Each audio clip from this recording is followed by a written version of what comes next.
Welcome. Our colleague Alexandra, Anna Kolbova, and myself, Christine Hemschemeyer. And from sunny Turin, we would like to say you're welcome. It is morning here, but we are glad to see you. We know that you have afternoon now. So we are discussing DigCompEdu.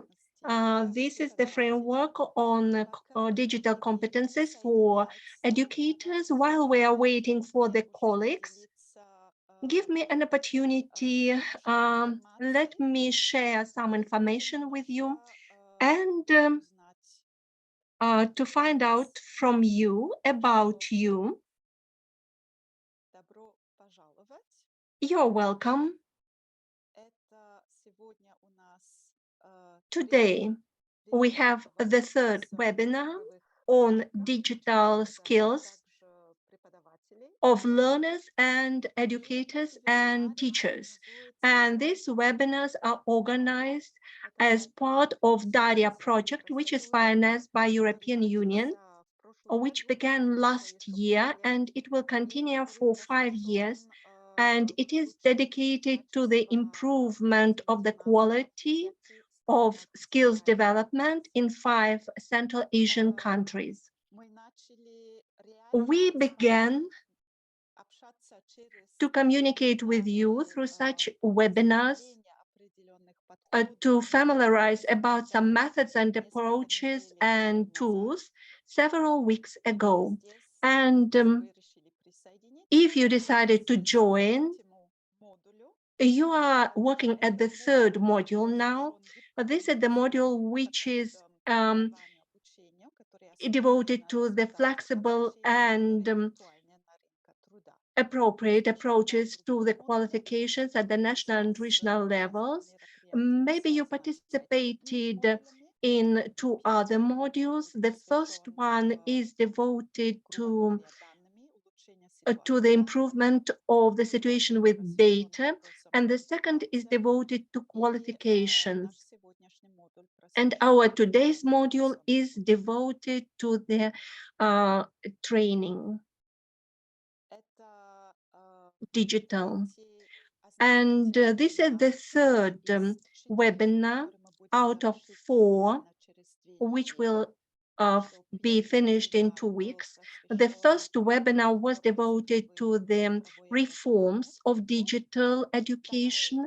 The second webinar was devoted to the digital competence framework of citizens of European Union as a tool during long life education. And today's session is devoted to the digital competencies framework for educators. And I would like to say that this is just for all educators. One more session is left on April 13, and we are waiting for 1 or 2 more minutes for our colleagues to join. And I will be interested to learn from you from where you are coming to this webinar. Nina, I will ask you to share the question from the survey. And I ask our colleagues to answer the questions from which country you are participating in this webinar. Just choose the country from the list which are shown here, say from which country you join our webinar. And the second question, one more question. After that, if you gave the answer to the first question, the second is which level of education and training you represent.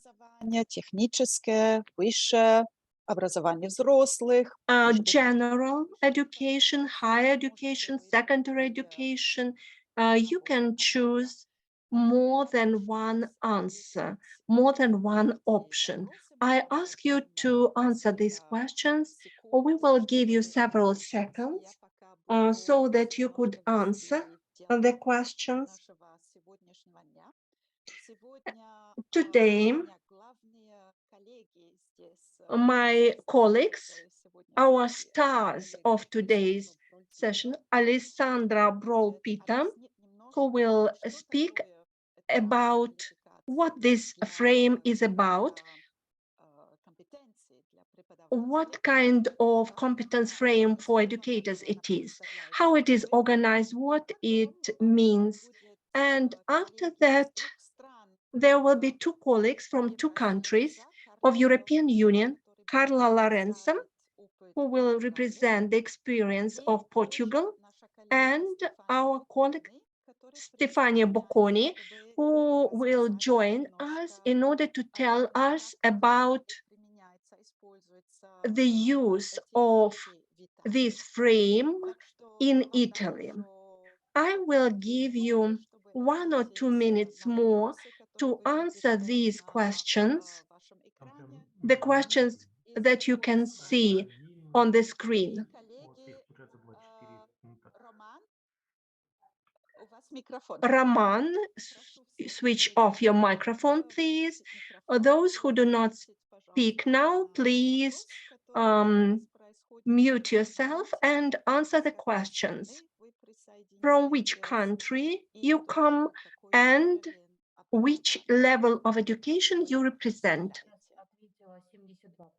72% of participants gave answers. We wait for 1 or 2 more minutes. I saw that some other colleagues joined. If you just joined our webinar, you're welcome. We are just in the beginning of the session. You have the opportunity to answer the poll question, which country you come from, and which level of education you represent. After you answer these questions, it will be time to begin. Nina, will you show the results, please, so that we could understand whom we have in our session today with us?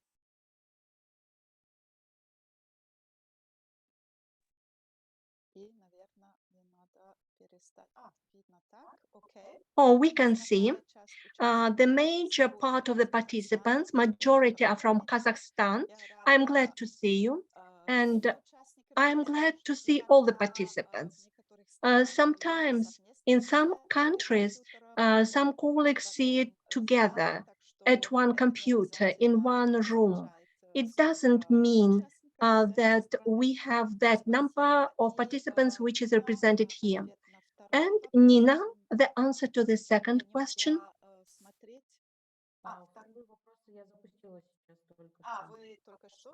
Так что, пожалуйста, коллеги, ответьте на второй опрос. Will you answer the second part of questions?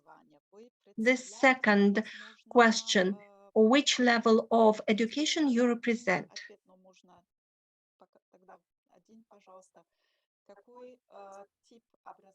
Which level of education, which type of education you represent, Nina? Did the majority answer the question? Я не успел ответить на второй вопрос. Тогда, Нина, откройте еще раз, можно, I пожалуйста? didn't have an opportunity to answer. One of the participants said, okay, we did it too quickly. Nina, will you open this poll again so that we could see? I just expect that we have many colleagues from the continuing professional development level.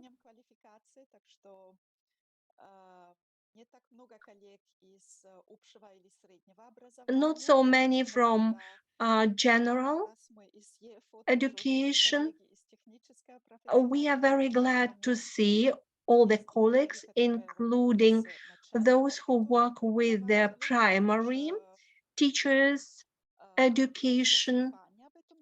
Stefania will speak about this later. Nina, can you give an opportunity for our colleagues to give the answer?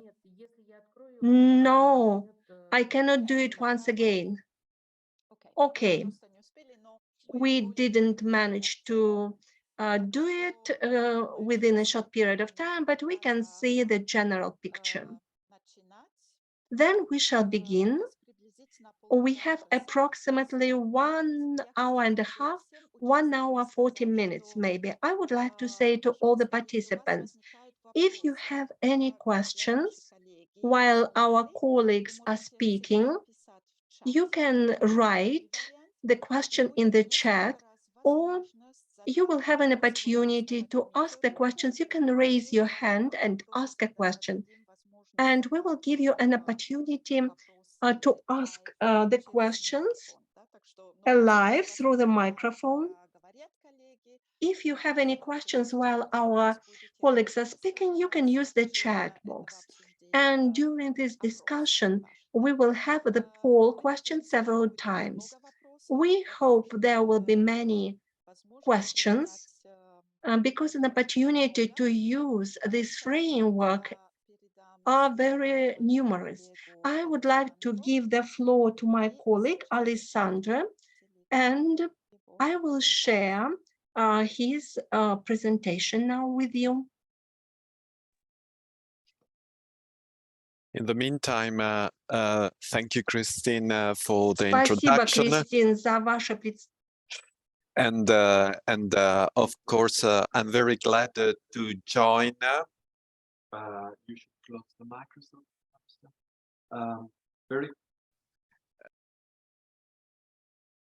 Very glad to join the event of today. As Christine was mentioning, it's the third event in the DARYA project, and I might do some references to the previous one as well to connect, but not too much because of course there are new participants, so I will try to go through all the elements in my presentation. So let me say firstly and foremost that digital education has become pervasive in education and training, and this is a global trend. And as a result of it, a lot of teaching, learning, assessment take place using online or digitally supported practices. For sure, it was the COVID-19 obliging us, but it's also due to the never-ending quest for better and broader education, to develop lifelong learning system. So this is clearly important, let's say, to understand which the digital competencies are necessary for an educator, for teachers and trainers. So if we could, yes, I mean, the point, so what in my second slide that is going to be presented, I'm talking of the why digital competence framework has been developed in Europe for EU member states, but as well for partner countries like the DARYA partner countries. Because, of course, as I was mentioning, the profession of teachers and trainer is changing. So at all level, but primarily at system level, is important to define what does it mean to be digitally competent. And the aim of the framework that I'm going to present is really giving a definition, letting the policymaker and system stakeholders, but not only, we could refer to training centers, to providers as well, what does it mean to be digitally competent, and how can I develop my digital competencies? So this is basically the aim of the framework. As you know, in the European Union, there are many countries, there are many education systems, so it is important to have a common language. And this is one of the aim, of the framework. We talk about digital competence. For those that were also in the previous webinar, the digital competence has been already introduced. It's more than digital skills. Actually, the digital skills is just one of the component to be digitally competent. So when we talk about a digital competence, we look at three components. One is about the knowledge that the teacher is supposed to have about digital education, about digital pedagogy. But of course, the educator need also the skills, the know-how, how to use a certain app, how to blend face-to-face and online moments. And also it's a matter of attitude of educator. I'm curious, I'm keen to really experiment, or I'm more, let's say, focus on traditional approaches. So these are the three components that are part, are forming a digital competence. And on the very top, you see that digital competence involve the confident, the critical and responsible user of digital technologies in teaching, learning, and assessment. So here you see the one definition. Of course, you might have different definition, but I think this is a good one. These are the three components.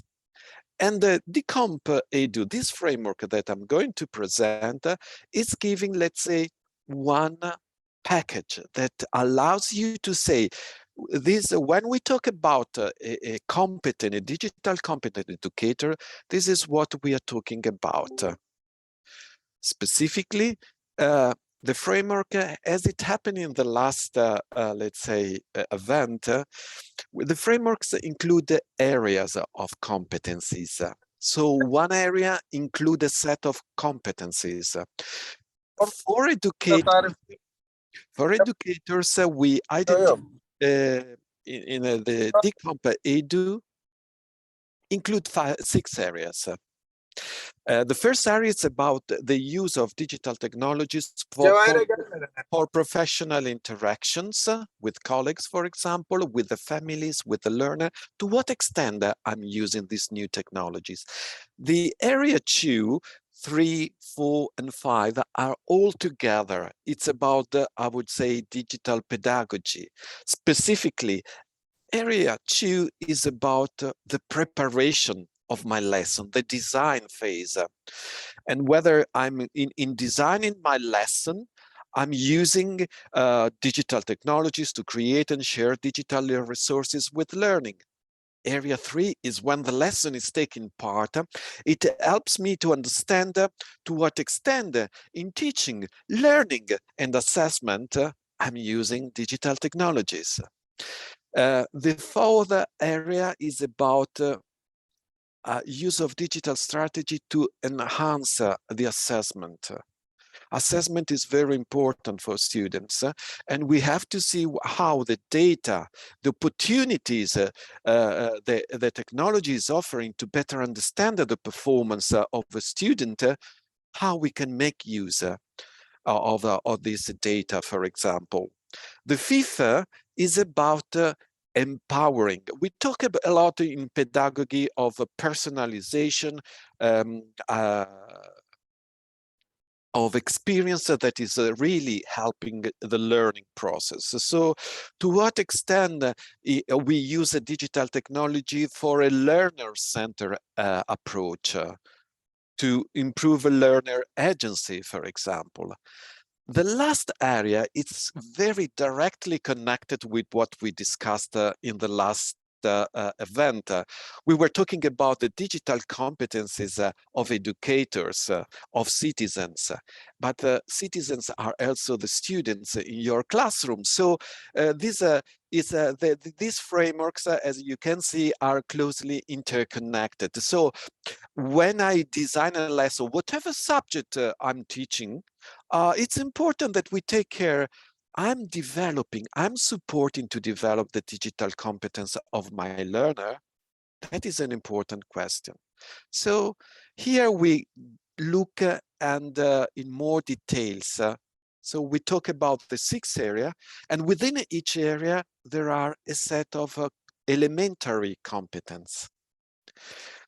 Just to make an example, No, we don't have time and it's a bit boring. I would like that we have interaction rather than going through all the competencies on the screen. But to make an example, if you look to the professional engagement, we know that for educators it's very, very important. For the 21st century center, I mean, we know that we have to deal and we have to be very confident with digital technology. So let's focus on the professional engagement, on the area 1. And look, for example, to professional collaboration. So here, there is a definition provided by the framework that is focusing to what extent a teacher is using the new opportunity offered by the technology to continue professional developing the competencies. To what extent? And you see that professional collaboration is linked to creating and modifying. Yes, because normally more and more teachers like to create their own resources on their own or in collaboration. So when I want to develop a certain competence, there are of course links with the others. And here you have just examples of links, but you may create your own links, of course, and see others that are not marked in this slide. Another important element, property, I would say, of this framework is the proficiency levels. This is an important element for the, let's say, for the system stakeholders, but also for practitioners. So for all the ones involved. We are now switching to the slide where is describing, let's say, the proficiency level. So this framework is also including the proficiency level that are 6. I don't know if you are currently, let's say,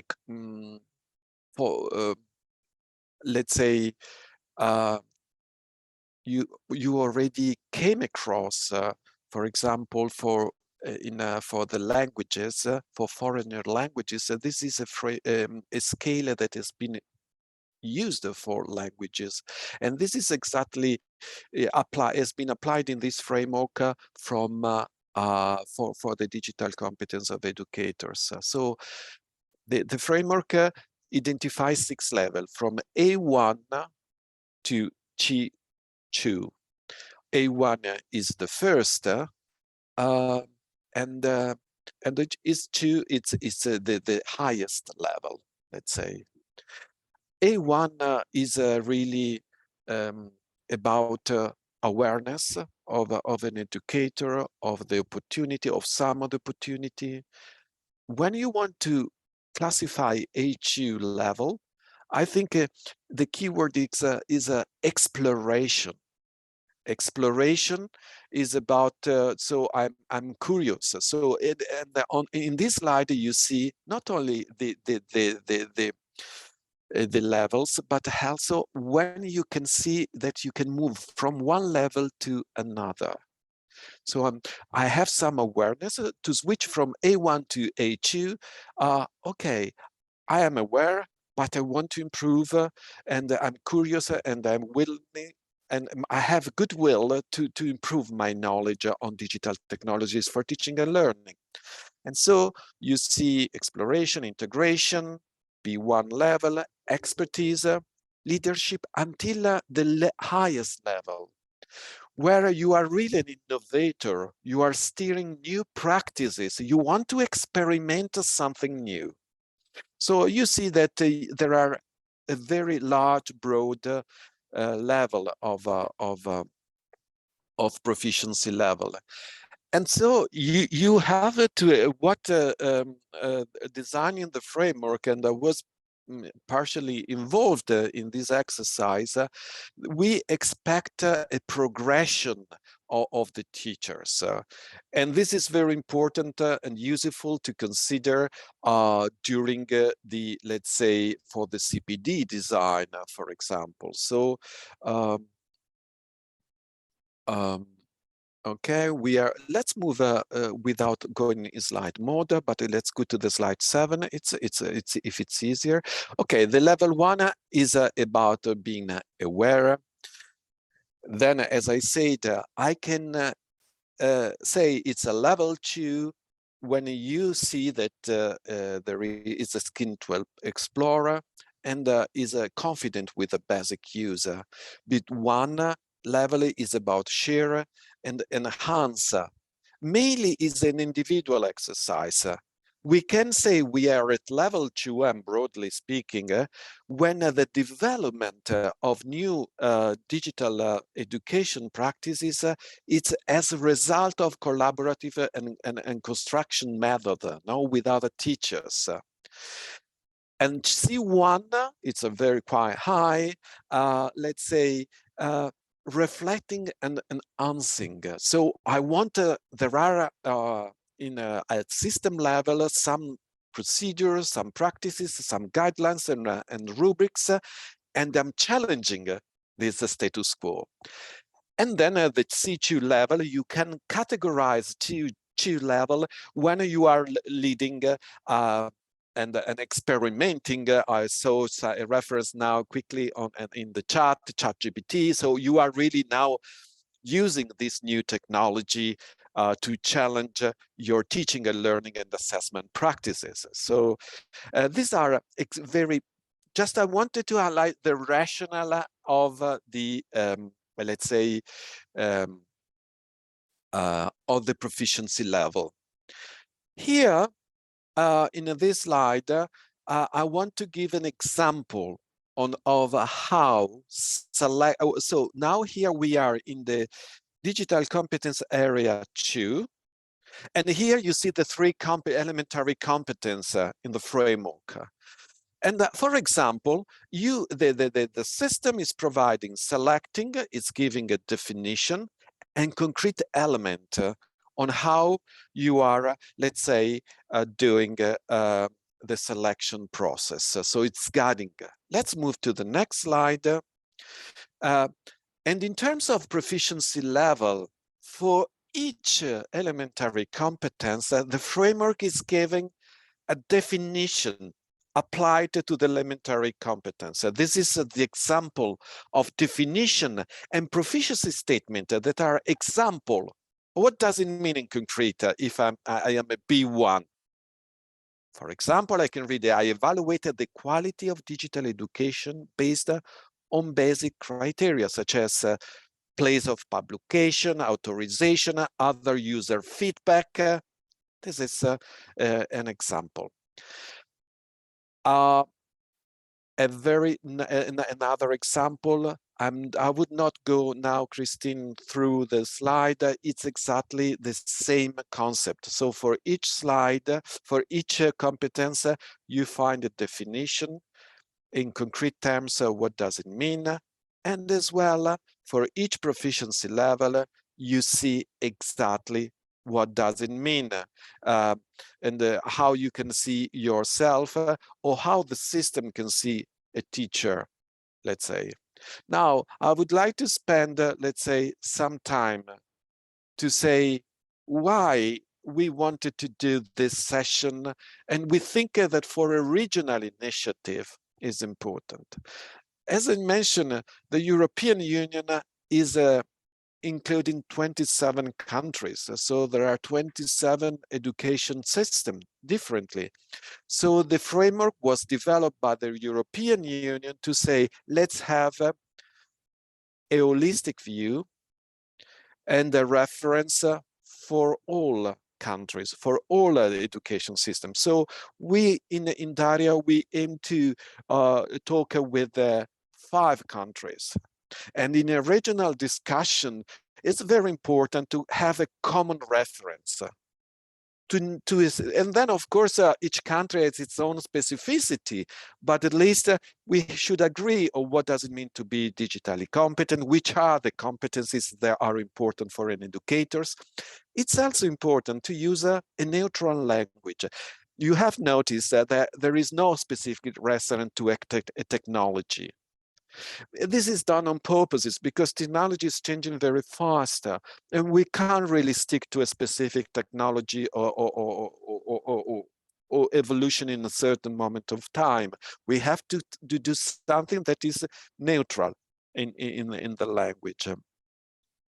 And last but not least, the advantage of using a common language, a common vocabulary, is that we can boost common understanding, and as well as we can share good practices across national good practice. And this is another important element, because we know that this is quite challenging, the use of technology, in a way that it is, let's say, improving the learning outcomes, improving the learning experience, providing lifelong learning opportunities. And so it's very important that we learn from each other. That's why it's also important to have a framework like this. And it's important, as I mentioned before, at system level for policymaker, to give access to the teaching profession, for example, to say a baseline, to say you need to know this about to get access to this profession. But it's also very useful for teachers and a CPD design. So it's also for at all levels. I think you can see your benefits from using this framework, I would say. Here, I want to highlight that these are, as I was mentioning, takes some years to develop the DigCompEdu framework. And it was evidence-based work with teachers, schools. We work also with policymakers looking to different framework already existing internationally. So it was, it's a, let's say, a European project, but with many stakeholders involved, with stronger scientific basis. I mean, what you have seen in this framework has some solid scientific research behind. And it was based on previous understanding, on research. So it was a quite intensive work to arrive to this point. Now, what I'm going to do in this, my final slide is to give you some references. Unfortunately, for the moment, are in English. But the first, the QR code is pointing directly to the DigCompEdu report, where you can find all the information about the framework. Then there is some very short video and teaser, in a way to have in a nutshell what is and this, and I'm pretty sure that this video can be with subtitle, with multi-languages, so we can could be a quick win to add new languages to this video. So this is all from my side, Christina. I mean, it's I wanted to really let's say give a quick overview. I hope I managed to give the sense of the framework and how you could benefit in the framework of DARYA. So to have, let's say, opportunity to work together on this important, really important concept at regional level, but also in partnership with the European Union and with the ETF, of course. So thank you for your attention. And a last statement from my side, that is a reflection. We know that we are going into a digital society, but in teaching and learning, it's probably an activity that will remain human-centric. So we have to see and learn how to best blend the two elements together. And the educators will be always at the center of any good education system. But we cannot see that digital technologies are all around us. Thank you. And the floor is back to you, Christine. Спасибо большое, Алессандро. Это было введение. Thank you very much, Alessandro. It was an introduction. There was a lot of information already. And thus now would like to give you an opportunity to ask questions. I have not seen them yet. I'll check them. No, again, but There is, Let me Marina, a couple of questions probably in the chat. Марина, yes, о том, как искусственный интеллект. yes, how the artificial intellect changes the digital competences.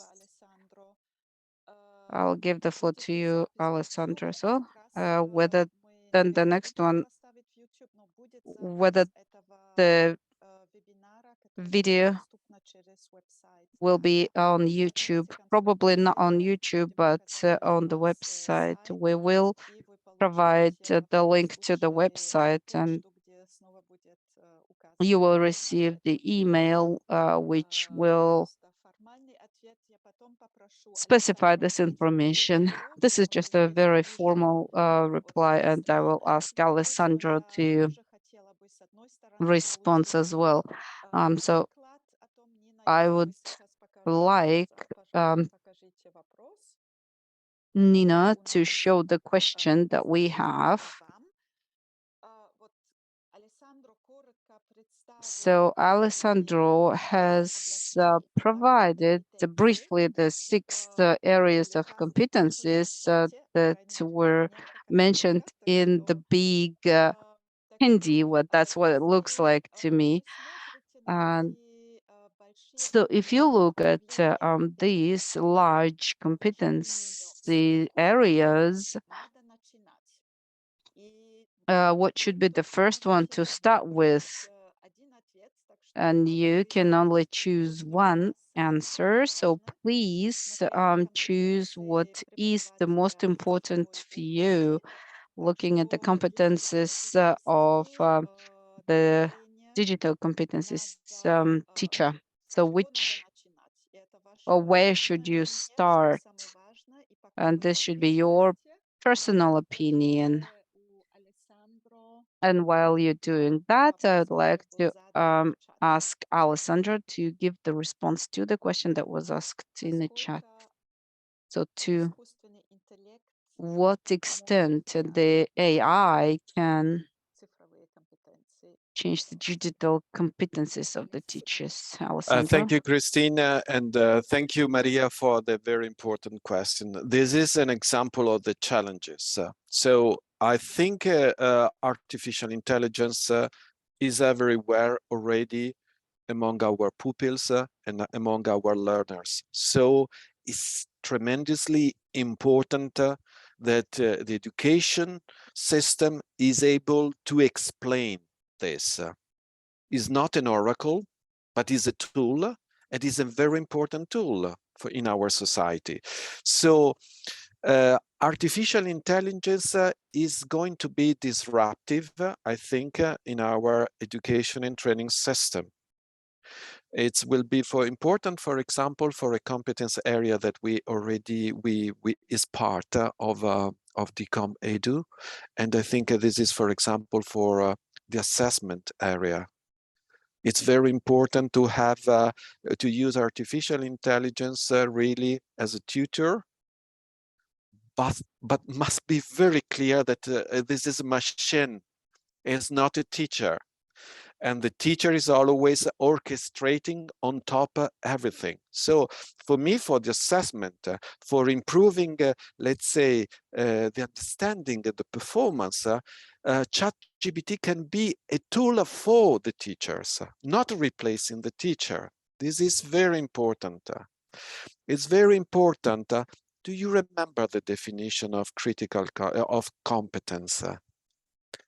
Well, we were in the definition that you will find in the slide that will be distributed. There is a confident, critical, and responsible. And this is applied very much to artificial intelligence or applications like ChatGPT. We have to be confident as a teacher. We have to be critical. It's just a computer. It's not a human being. And we have to be responsible in explaining all this to our students. So absolutely, this is a disruptive change. And that's why it's really, really important to work on the digital competence of educators. Over to you, Christine. Спасибо, Alessandro. Carla and Stefania would. Thank you, Alessandro. Carla, Stefania, would you like to add anything to this question, to this response?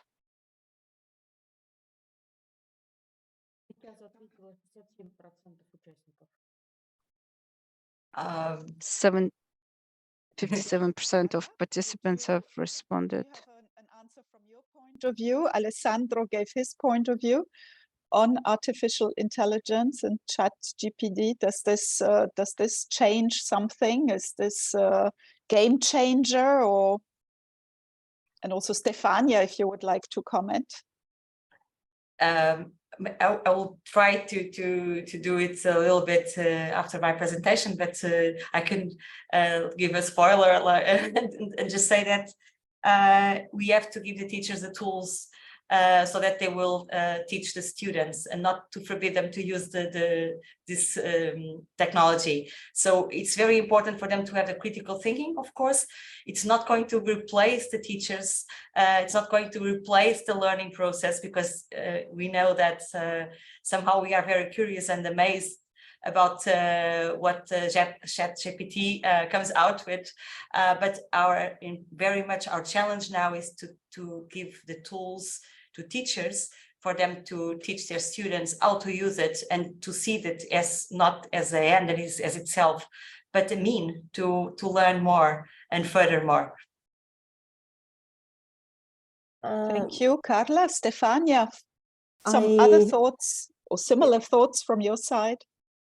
I wanted just, to touch upon one element that was mentioned by Alessandra and Carla as well, the fact also, that the teachers needs also to reflect, to have his or her own view over this new technology that increase, to develop and will continue in the future.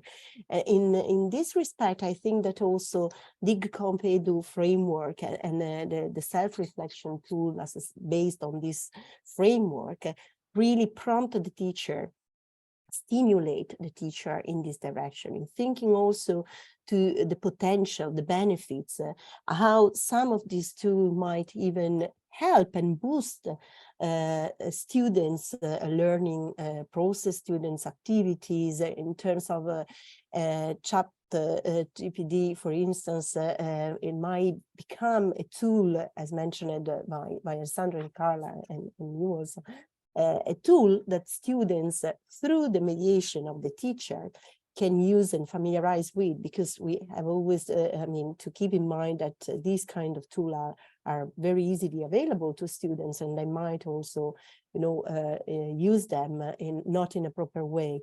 So thinking also in terms of teachers' digital competence, it becomes essential, and this is also the rationale of DigCompEdu, to prompt the teacher as well to explore all these new tools, but just in a perspective, in a pedagogical perspective, the potential of these elements to support students' learning.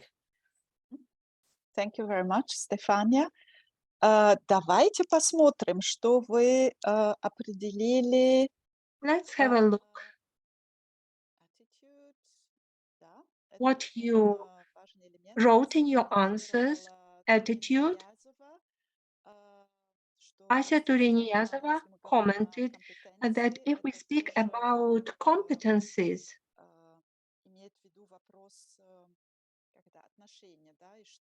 Attitude is included into this. And through artificial intellect, it is not reflected completely. Let's see what you think. What area of competencies you think should be the priority? Alessandra, I invite you to see the results. The use of digital technologies in training and education takes the first place. So in the teaching process, the use of technologies for the strategy of teaching and training.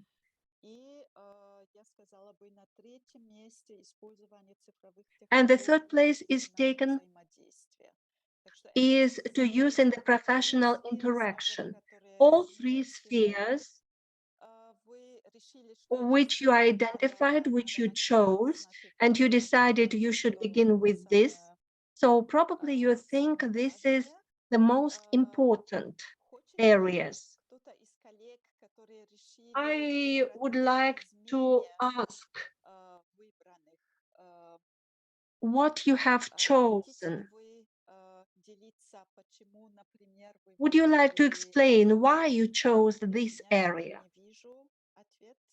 I do not see the answers. Alessandra, do you see? Nina, can you show the screen again? Okay.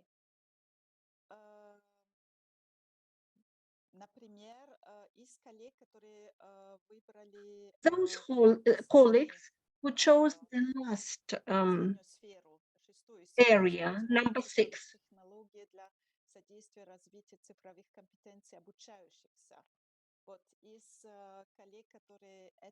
Those who chose the last one. Can you share your opinion? Can you explain why you chose it? Why this area is so important? Can I share my point of view? Marita Skiba from Kazakhstan. I chose strategies for constructing strategies of teaching and learning. But the second one was assessment as the second part of this process.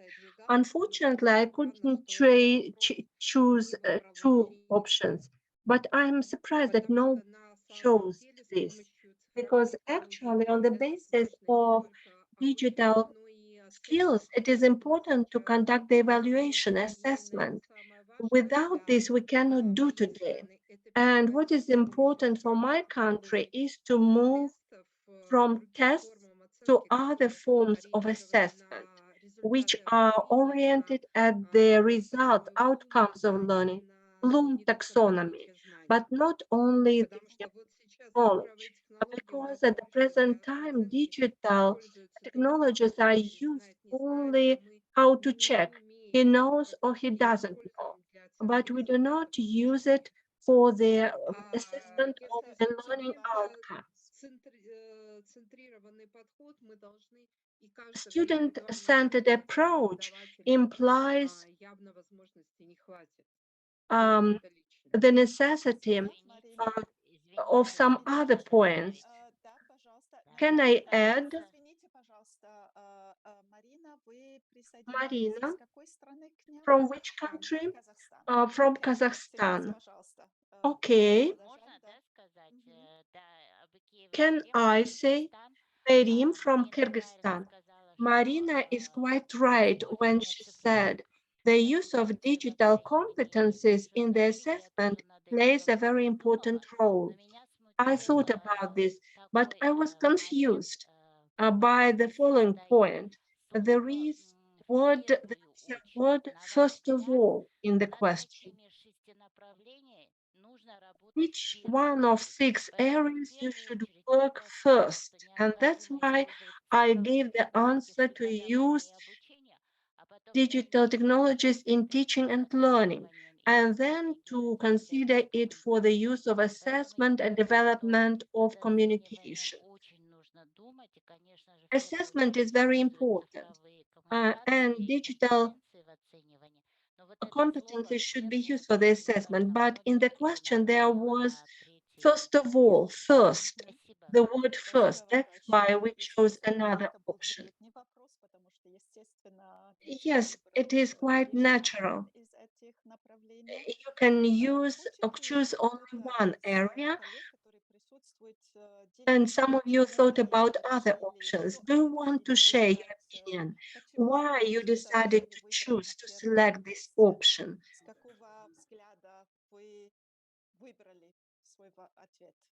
How did you select your? Добрый день, это Роман с Казахстана. Может, This is попробовать Roman представить? from Я выбрал, Kazakhstan. получается, третий вариант, непосредственно преподавание, I обучение. chose В the первую third очередь, one ну, for teaching and learning. непосредственно сам педагог, если обладает определенной компетенцией, учить обучающихся, потом переходить к оцениванию. Ну, This is quite natural for the educator, then assessment, and then developing these competencies in the learners, one after another.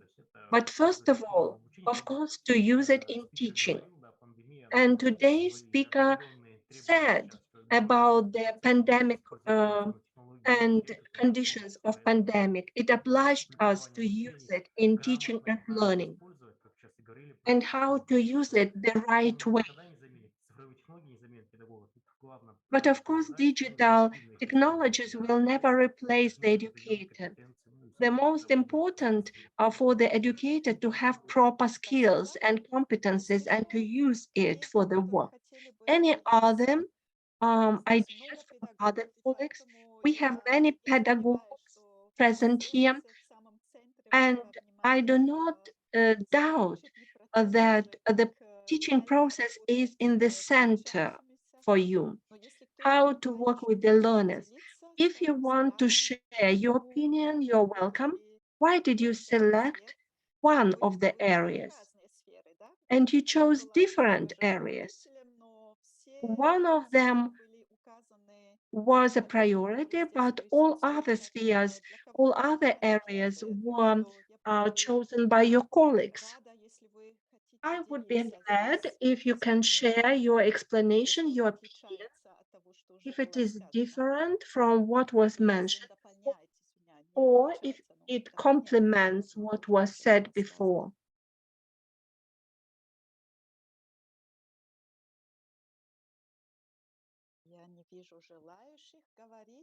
I do not see anybody. Yeah, well, I I'm will re- ask you to summarize this session. I'm really impressed on the discussion. Unfortunately, there is a computer-mediated communication, is through a translation, but it's really impressive how far we are going with our reflection. And this is very promising to move ahead on this topic, that it's really sensitive for good education and training system. So for me, I would say two takeaways from my side from this very interesting discussion. I fully understand the prioritization of teaching and learning.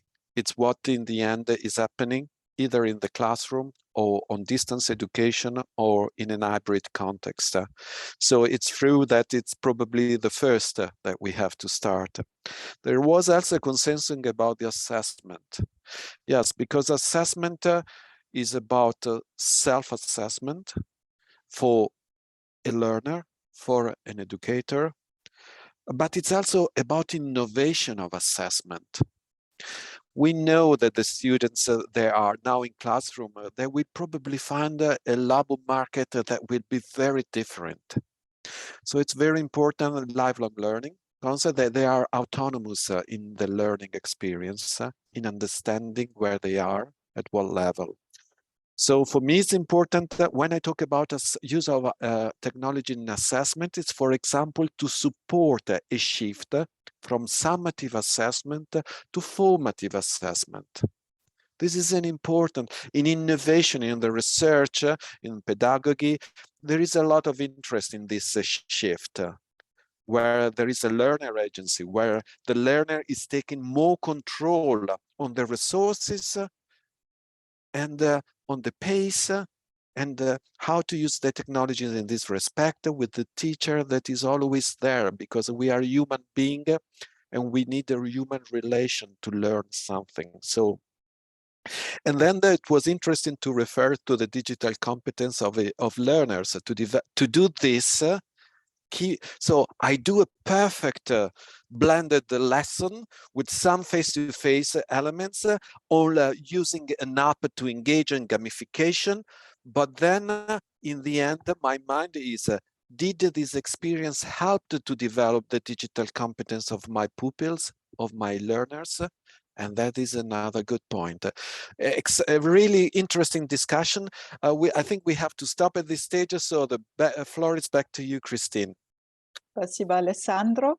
Еще раз, в любой момент комментируйте, пожалуйста. Once again, at any point, please comment and ask questions. There will be more opportunities to ask questions and share your experience in this field.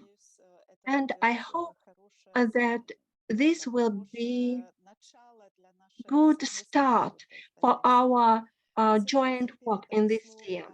I will give the floor to Carla Lorenzo. She is from the Ministry of Education of Portugal. And in short, she will explain how they use DigCompEdu in Portugal, in which spheres. Carla, you are welcome. Good morning. Thank you very much for the invitation to be here and to talk about the Portuguese experience. I will share my presentation with you. So what we done in Portugal was are you seeing the presentation? Yep, great. So what we have done in Portugal was I will start it. So in 2020, right after the start of the pandemic situation and the school closure time, a Council of Ministers resolution was published. And within this resolution, it was established that the digital development should take place in several areas of the Portuguese society, including education. So in the field of education, four cornerstones were developed. In one side, the supply for students and teachers of individual digital equipments, and also free connectivity were established. On the other hand, of course, technology or having technology in schools is not enough for things to happen. So a huge teacher training process was designed and established at national level.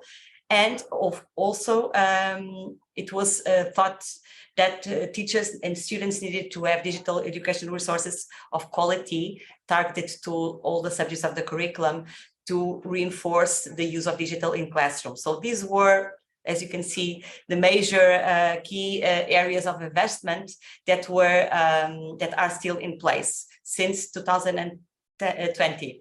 For you to have an idea, a general overview about what was done, we have designed this process in three key areas: teacher digital empowerment, that I'm going to deepen more today, the school's digital development, and the development of digital educational resources.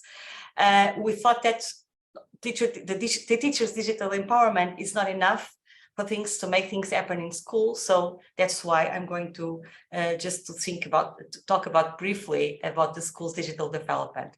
So what have you thought? Based on DigCompEdu, this European framework, as Alexandro so well explained, it was very important for us to have somewhere to start with, an European framework very well conceived to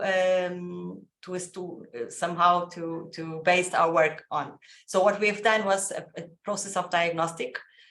We have established 3 levels of digital proficiency, and then we have designed 3 training workshops directed to each one of this level.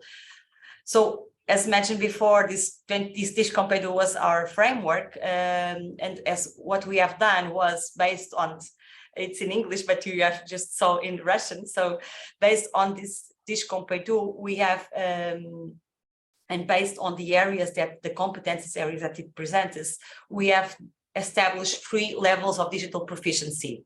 So we have aggregated level A1 and level A2, level B1 and level B2, and level C1 and level C2. So we, based on the 6 digital proficiency levels, we have developed, we have aggregated them, and we have established 3 levels of digital proficiency, as you can see with, and we have then afterwards, we have designed 3 workshops, teacher training workshops with increasing complexity. From level 1, exploration and adoption of digital. For level 2, reflection, collaboration, sharing, and critical use of digital. And at the higher level, level 3, regarding the development of leadership and innovation using the digital in school and in classroom, of course. So this was how we have designed the teacher training process. And for you to know what we have done, was at Ministry of Education here at Director General for Education, we have trained the teacher trainers. So we have done a course directed to the teacher trainers. We have trained more than 900 teacher trainers at national level that were indicated by the teacher training centers that are placed in different regions of Portugal. We have 91 teacher training centers at national level. And these teacher training centers, they have sent us teacher trainers to do this trainer with us, so that this teacher training, the trainees was very important for them to be aligned with the national strategy for the digital development that we wanted to establish on the field.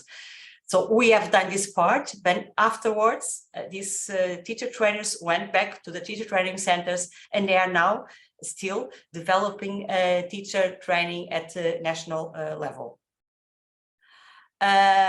So your question may be, of course, how have we placed the teachers in the digital proficiency level? This process has started in 2018 and 2019 within a pilot project that we have run in 10 school clusters to test this check-in tool. So Selfie for Teachers was not yet available. So we have moved forward with check-in tool from the Joint Research Center of the European Commission.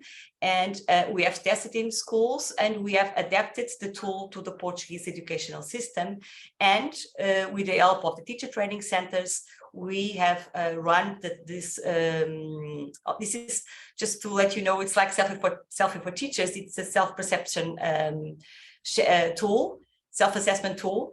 So teachers will answer the question based on their self-perception about their use of digital in their pedagogical practices. We have run this tool, and it was very important for them to place the teachers in the specific proficiency level. Just to let you know, this was used in 2021, and I can tell you this was not a mandatory survey. So it was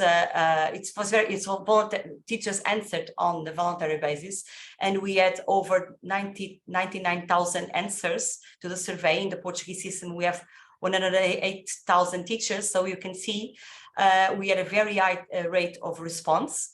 We were very surprised. Of course, we were in the middle of a pandemic situation, and people were very much aware of the importance of the use of digital and of course of the development of their own digital skills. As you can see, we had 65% of the Portuguese teachers placed in level 2 of digital proficiency. We have 26% in level 1, and we had only 8% of the teachers placed in level 3. And this was important for them to develop then afterwards a specific training directed and adapted to their digital proficiency level. Our goal, very important, and picking up the words from Alexandro, our goal is, in fact, with all this process, to better integrate ICT and digital tools environment in the teachers and the students' work. This is our goal. We don't want to, as just like we were talking before, we don't want to, the digital become something instrumental to be used in classroom. We want to be used in an organic way, something that is a routine in the school practices. So our goal was, in fact, to develop ICT, to develop the digital within the learning practices, for the students to become also, of course, very important, to raise awareness about the citizenship education, and of course, to raise awareness about the students' ethical behavior. That is something also very important nowadays. This is our goal. Sometimes we have to get back to what is our purpose. Of course, we want to increase the learning, the students learning through the digital, because we think that it can happen.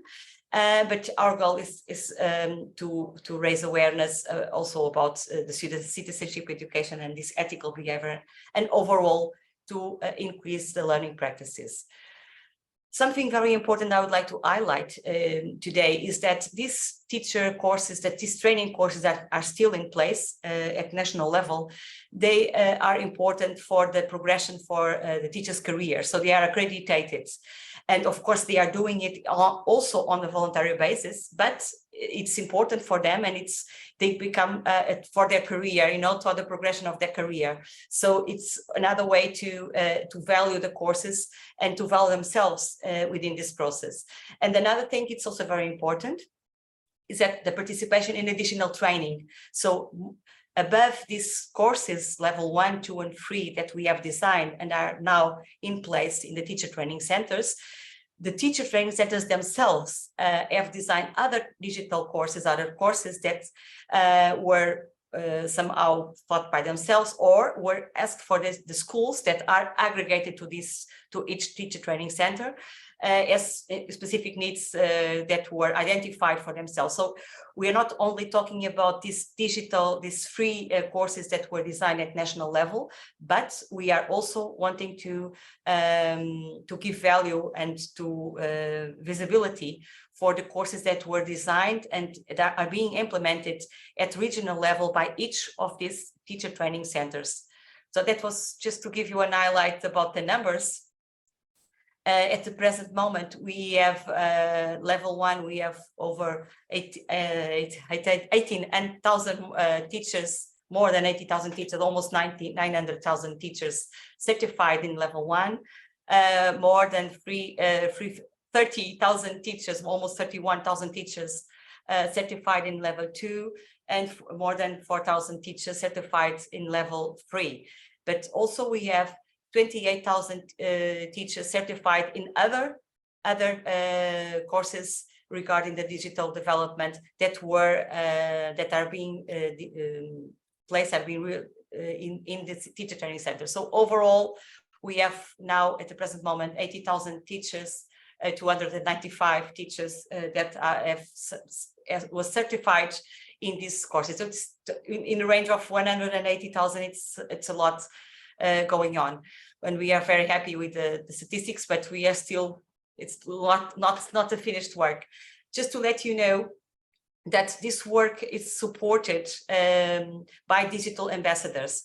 So this is a very important figure that we have created. They are not ICT teachers, they are teachers from several areas of the curriculum, but with high level of digital competences.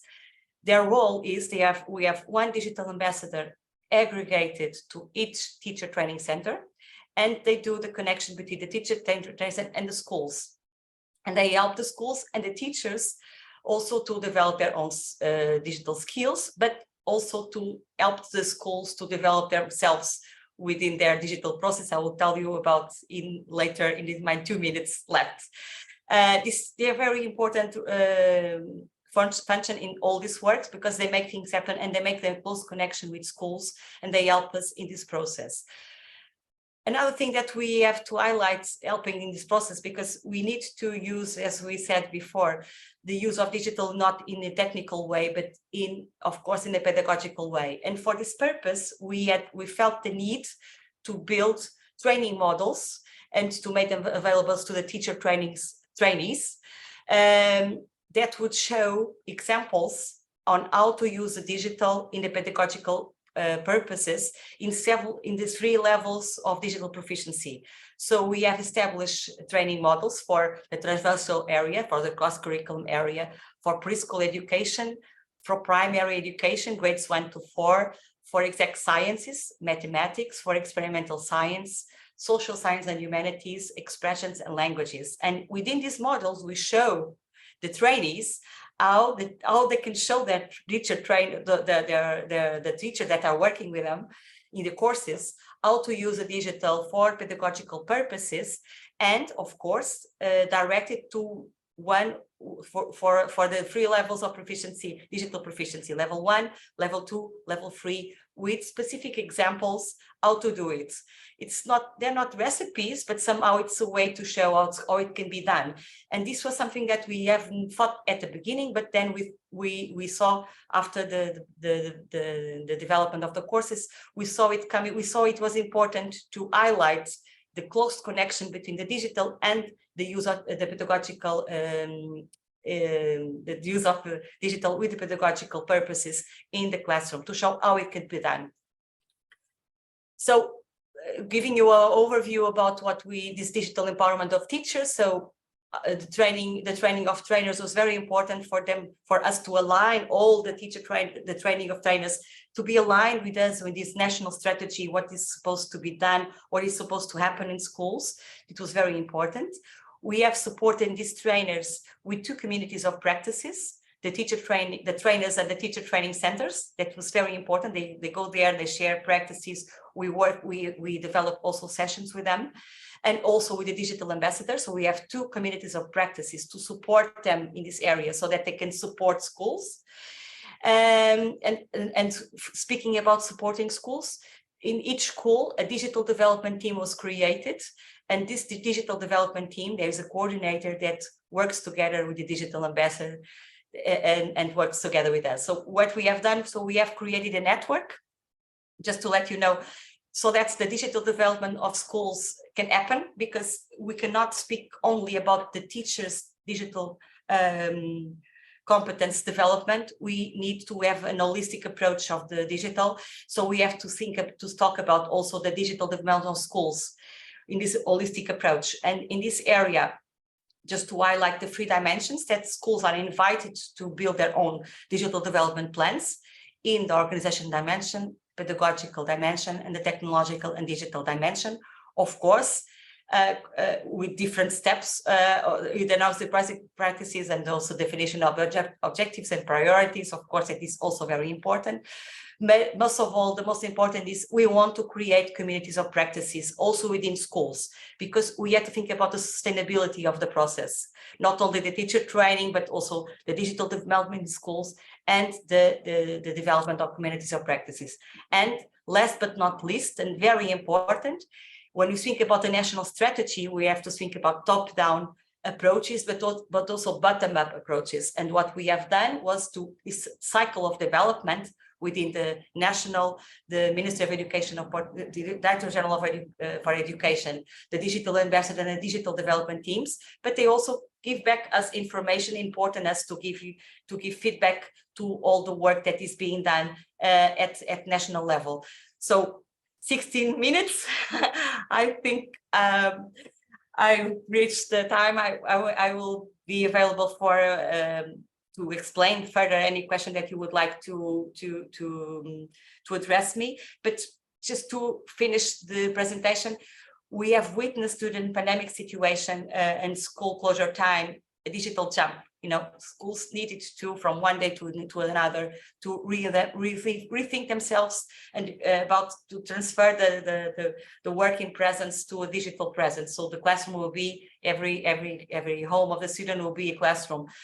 But what we really need, our goal and our challenge, and giving back the word of challenge is very important. We need to reach a pedagogical jump through the digital. That's what we want to reach through this teacher training process and this holistic process of the digital development of schools. Thank you. Спасибо вам большое, Карла. Было очень интересно слышать. Thank you very much, Carla. It was very interesting to hear about the development at different levels and stages from understanding of the general strategy and how it is developed at different levels. And for myself, I focus on one important moment. Each teacher is important, but there is a school, right? There's a dynamic of the school which has to be taken into consideration as well. And now I'd like to give all the participants an opportunity to ask questions or provide comments.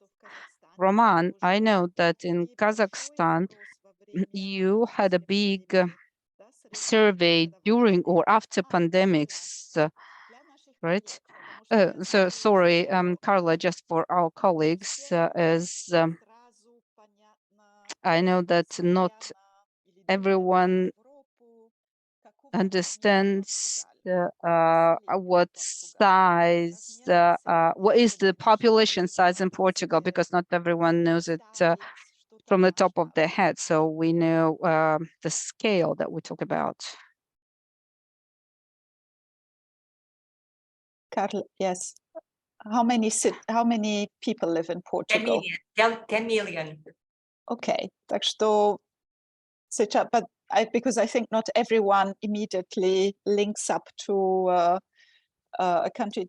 Это вам даст, может быть, понятие Maybe that will help you to understand the size of the educational system, but remember that we have less young children and less young people, but nonetheless, that will help you to get an overall picture of the educational system. So, Roman, if I'm not mistaken, you did the survey of the teachers, right? Can you share the experience? I also see Anna Noor of Azov raising the hand. I'll give you a chance, but I'd like to ask Roman. So you started with the questioning the teachers, trying to understand what needs to be developed, right? Yes, we did the survey because when pandemic started, we had to know which needs and what was the demand, because previously the teachers did not have such an experience. So the certain skills moved forward quite a lot during pandemics, and the CPD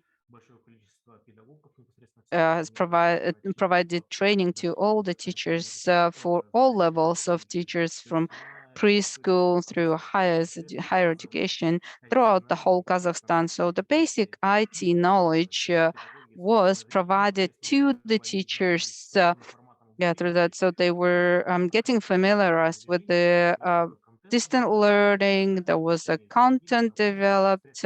They were able to experiment it like hands-on and conduct lessons using the resources that were provided, resources and knowledge provided during this course.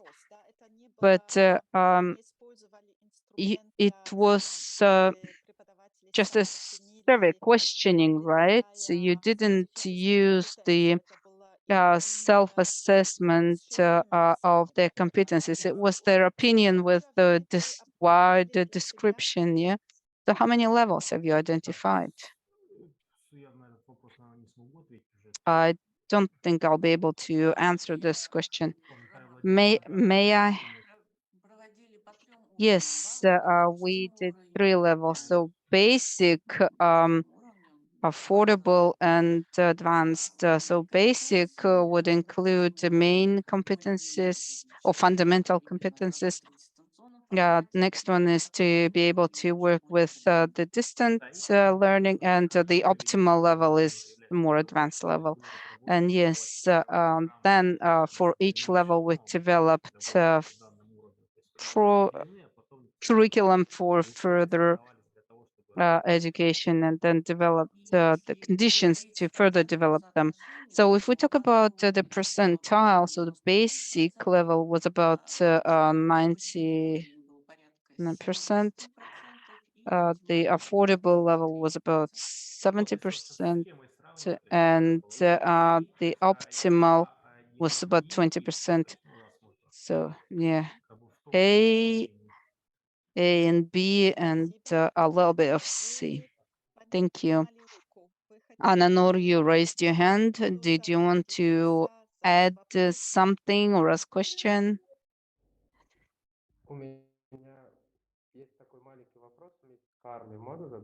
I have a question to Miss Carla.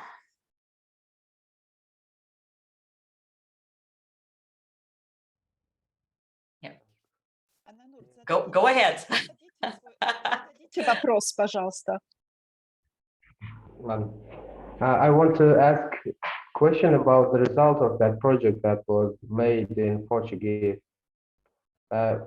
We listened about the project, how it was going year by year, but what is in the results? The population of the Portuguese has risen the level of competency, or what's happened in the results? Thank you very much, Ananur, for your question. We are now launching 2 studies to measure the impact of the work being done, so that we can realize if there is an evolution. We expect there is an evolution regarding the digital development, the level of digital development of the majority of the teachers at national level.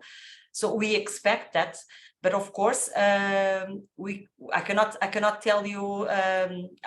We have a perception about what is going on in schools, and there is a very interesting question on the chat about the learners. I didn't say anything about it, but of course, and you mentioned it. It was one of the most competences when you have this rating process before. It was established, it was identified as one of the most important. That was the impact on the learners, on the learners' digital development. So our goal, of course, is to improve the learning, but through, or in a way, through the digital development of the learners. This project is not directed to the learners, it's directed to the teachers, because if the teacher will use more the digital, like we said, in a routine basis, in a daily basis in classroom, the learners would also develop their digital competences for educational purposes, because we know they have a lot of digital competences, but not for educational purposes.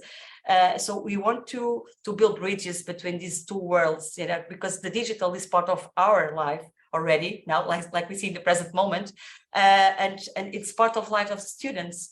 But what we want to is to highlight the potential of the digital when we use it in the classroom, for example, for assessment reasons, to raise awareness about the importance of formative assessment, how we can highlight the teachers, but also to guide the students in their learning process.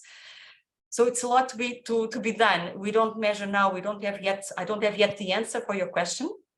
We are now running, as mentioned, 2 projects with 2 universities. One project will measure the impact of the teacher training process in the digital competences level of proficiency level of the teachers. So this is one side. And the other study will have study cases in schools. So we will measure the impact of the digital the digital competence or the improvement of the digital competences of teachers in the use of digital in classroom and in schools. So there are 2 studies. They are different. Of course, they complement themselves, but they have different focus. One in the digital development of teachers, so you can see if there is what happened after this lot of numbers. Of course, we are a small country with 10 million is not so much, but we are a small country, but we want to measure the impact of it. And on the other side, we want to measure the impact of all this process in the school life. What really changed? And we want to see what is happening. I cannot tell you now. Of course, we can see, we are also doing something very important in these communities of practices. these sessions that we are promoting, they are almost all based on practices of school practices. We want to give visibility to the school practices. We want to give visibility to what teachers are doing, for them to, if you don't give value to something, showing it seems that it's not no value at all. We want to empower teachers. It's not only to train them with the teacher training courses, but also to show that they are doing a great work, and all the teachers and all the schools have good practices to share. So this is our, our focus is this one. All schools have good practices to share. We just need to identify them and then make them public. Спасибо, Карла. Это, по-моему, тоже очень важный элемент. Я думаю, Thank you, что Carla. This is a very important element depending on the country and on the place. Sometimes the educators are not supported always. And one of the elements is salary, but recognition and perception of what innovations are happening also play a very important role, very important element for the willingness to develop in the future. I can see one question in the chat from Jamal. Jamal, maybe you want to clarify what audience you are speaking about, Jamal. I think you are from Kyrgyzstan, from Education for Adults Association, right? So how do you conduct the work with adult audience? Jamal, would you like to specify to clarify your question, please? Speak. Hello to everybody. I just wanted to find out. In the presentation, it was said how the work with students and learners and teachers is conducted. What about education for adults?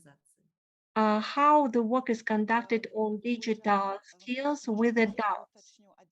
Maybe I will specify one question, and then I will ask Stefania and Carla, and I will speak myself in my presentation. We speak about DigCompEdu. This is for educators and teachers. And these are competencies for all educators. It doesn't matter with whom they work and where they work. It doesn't matter whether they work in primary school or in the university, or whether they teach adults. We speak about all educators here. And when we speak about the spheres for developing competencies, all kinds of learners are included. Carla is from Ministry of Education. It is more formal education, probably, but maybe Carla, maybe Stefania can share their views about educators in informal, non-formal education who work with adults. Can you share your opinion about this? Well, at the Director General for Education, our focus is only formal education, and regular education from preschool to the 12th grade. So only compulsory education. We don't work with adult education. So I don't have much to say otherwise, more than you said already, Christine. So the framework is being developed, of course, but this one is directed, our work is directed to this particular area. So we don't work with informal education within this process. Thank you, Carla. Stefania, would you have some examples from outside the formal system? Yes, in the sense that we have organized, let's say, a course, which is formal, of course, but in that context of a formal education, the target were also educators for adult educators, so outside the school system. And one of the elements when using, I mean, we built up this course for educators based on taking the DigCompEdu framework as the core content of the course, but just to start prompting the reflection and also the mapping of the activity of formal educators against this framework, but also prompting their reflection of what kind of elements should also be considered in informal context. Okay, we know that informal context, informal learning context are structured, there is no specific, explicit objective, etc. But there are still some practices, some elements that can be, that should be considered to maximize also the informal learning process. And to this end, I mean, also the reflection from adult learners is, I mean, pointing to the fact that there are elements that really need attention. Let's think also in terms of teacher, educator, or teachers, school teacher. We all learn now also in informal context. Almost, I mean, on a daily basis, we are exposed to several elements. We are really, I mean, exposed to a very high offer also of contents that might impact our informal learning.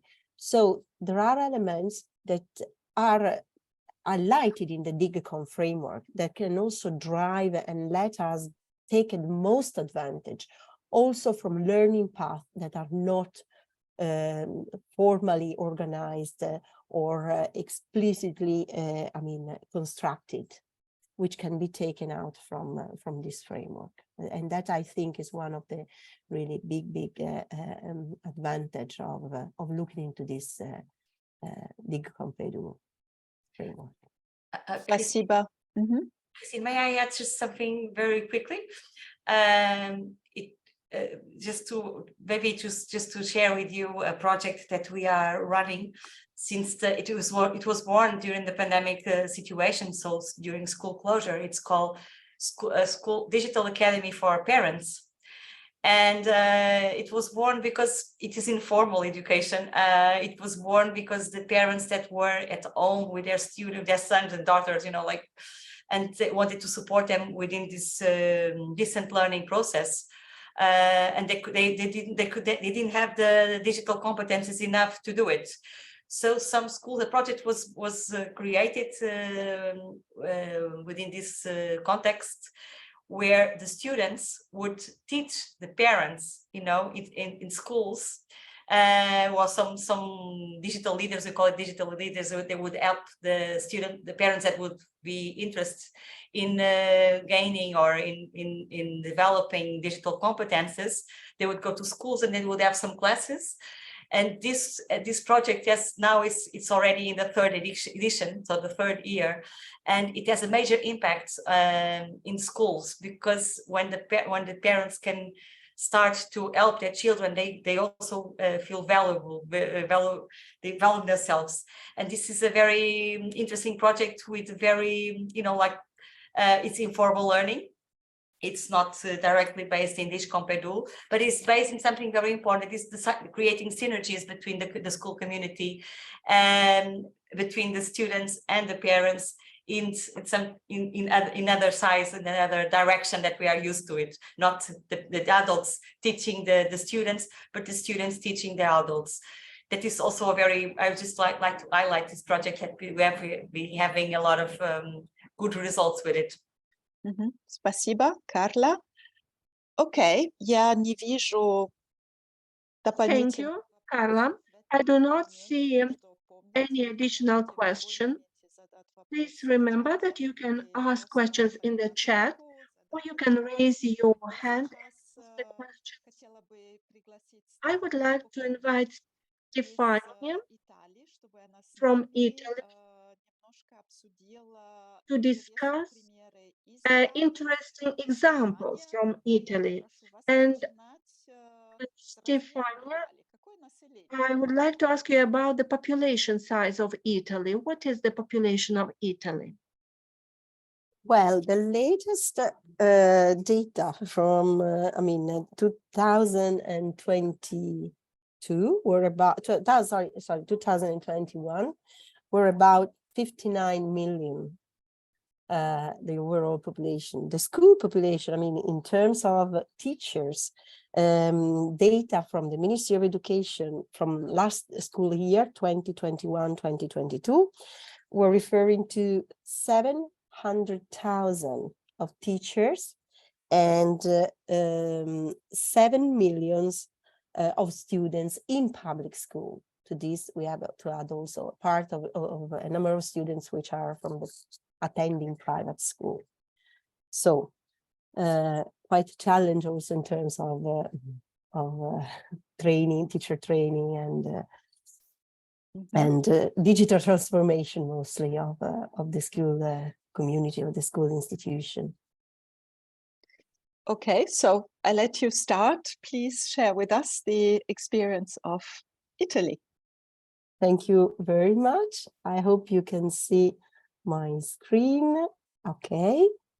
And thank you very much, Christine. Thank you everyone for this great opportunity. I'm really enjoying this event, this exchange of ideas and reflection around this very important and crucial topic, which is teachers' digital competence, and in general, the digital transformation of education.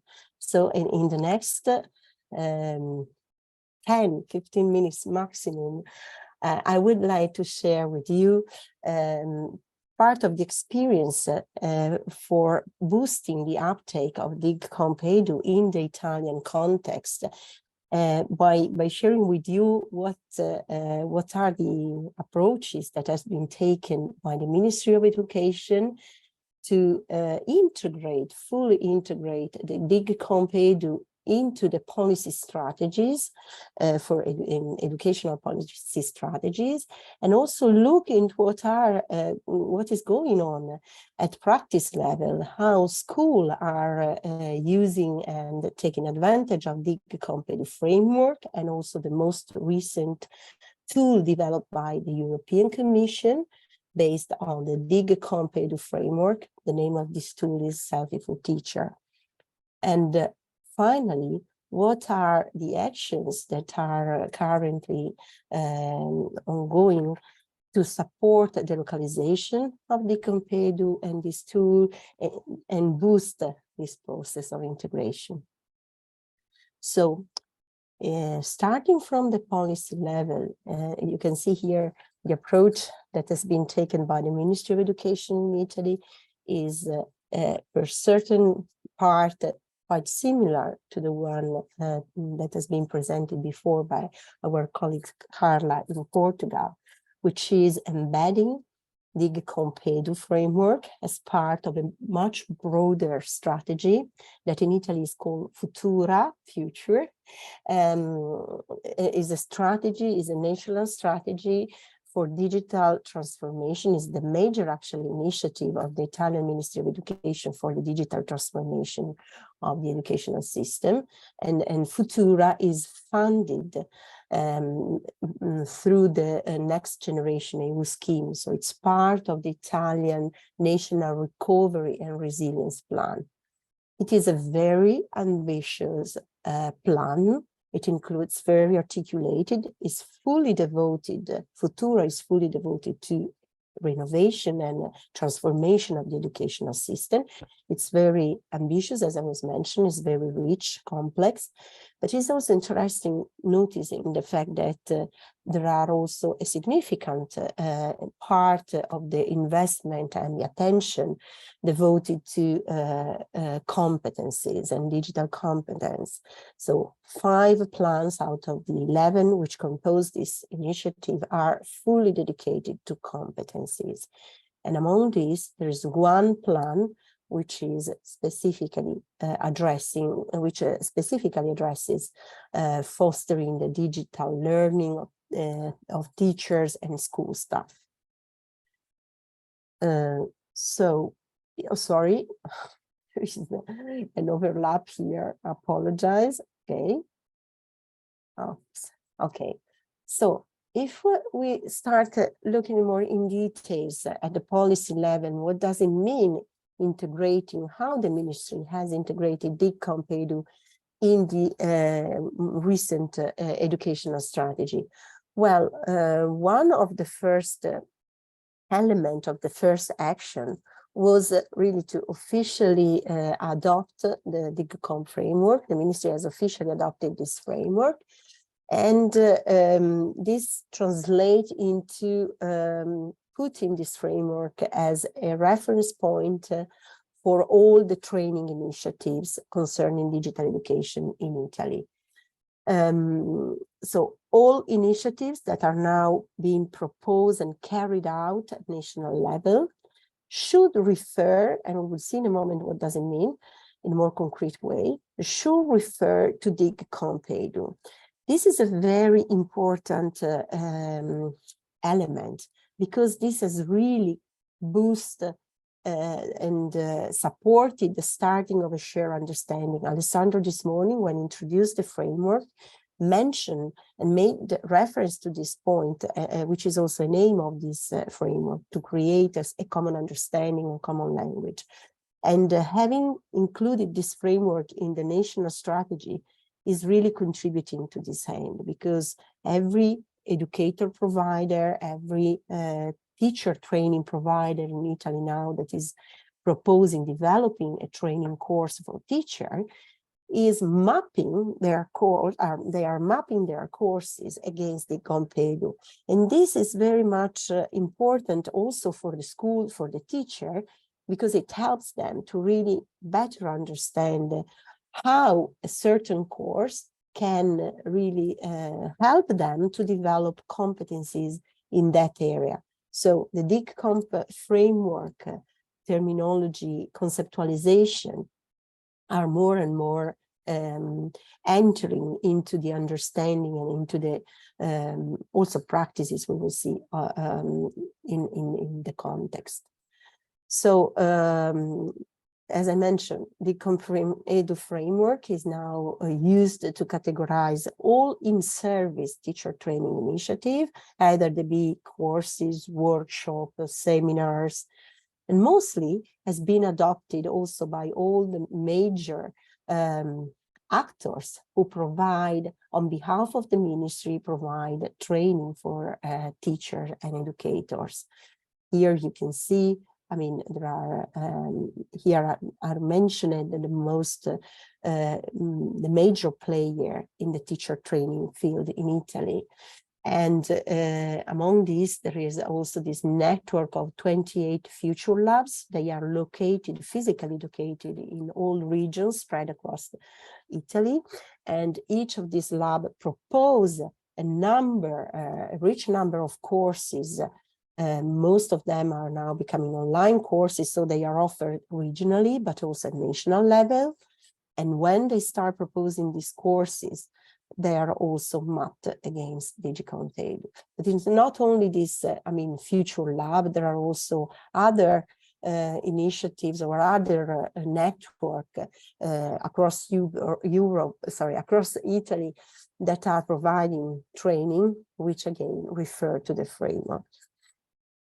Here you can see an example of what does it mean to explicitly or to categorize in-service teacher training course against DigCompEdu. When describing the offer of a specific course, there is a specific session which is devoted to DigCompEdu, as you can see here, where the course provider specify to which area the course contribute, which area of the digital competence of teachers this course contribute to develop, and at what level of proficiency. This is also very much important because it helps a teacher or school to select the training offer based also on these characteristics, and taking into account also the specific needs or the specific level of competence of teachers in that school. When we look again also in other sector of teacher training and education, we see that also DigCompEdu has been introduced and has been included in the induction program for beginning teachers, again, which is coordinated by the Ministry National Agency called INDIRE. This is also, again, a very important element because DigCompEdu is not only part of the training initiatives, it becomes also part of the training for in-service teacher, but also for the beginning teacher. And more recently, it has entered also as part of the competition to become a teacher. So it's really, it's a way, it's a strategy to, in a way, harmonize and use the conceptualization of teacher competence as defined in DigCompEdu as a reference point at different level. This also affects the initial teacher education programs. Now it should be highlighted that in Italy, initial teacher education is organized and co-administered independently by the university. So differently from the in-service teacher training, the Ministry of Education does not have a direct impact. There is no common established curriculum for initial teacher education. But still, many universities who provide initial teacher education are also offering courses or are shaping their initial teacher education courses around DigCompEdu. So also to create a kind of habit in the teachers, in future teachers, to start reflecting on their different area of competence, which of course are related to the teaching practice, to the learning process, but also to their profession as teachers. So this is another interesting and relevant point. Of course, there are elements in the DigCompEdu that might be much more close or request an experience in teaching that future teachers does not have yet, but creating this attitude, this mindset of looking to their profession as as something which embeds different aspects and how the digital component can be embedded to and reinforce each of these area dimension of their profession is very much relevant. Here you can see also an example that I already mentioned of a training course that has been designed by the institute where I work in collaboration with the University of Palermo, based on DigCompEdu framework. And this course was delivered to a network of university across and beyond Europe, in the European region. And it was addressing the target, of this course were teacher educators. Apologize. Were teacher educators. And again, this is also a very relevant element to ensure that future teachers, those who are attending now initial teacher education courses, can really acquire and develop their competence in taking into account also the digital dimension. It is important that also teacher educators are trained in this direction. In the previous presentation by Carla from Portugal, it was also highlighted this aspect, the importance of train the trainers as well. And this course was really built around the DigCompEdu, looking together with participants into more in detail in each area, in each competence, and identify and design potential activities, actions that could be taken by the participants to reinforce their competence in that specific area. When looking into the practice level, DigCompEdu and the related tools, Selfie for Teachers, have also started to enter into the practices of the school here you can see an example, because every school should produce, it is a mandatory document, should produce what is called a 3-year plan of educational offer, where they describe the activity, the kind of vision the school has, and this is a public document as well, that is made available to parents, to the community, also to make, clear the offer and attract students. And more school, since DigCompEdu has entered into the policy level as well, so into the strategy level, are using the DigCompEdu to in their 3-year plan, not only to describe the kind of professional development initiative activities that the school will follow, to boost the professional, the competence of their teacher, but also to show, to highlight what kind of approaches and activity the school, the teacher of that school will carry out to foster students' digital competence. We saw that, in Alessandro's presentation this morning, we already have seen that one area of the DigCompEdu framework overlaps with the DigComp framework for students, taking a different perspective. So how the teacher can foster certain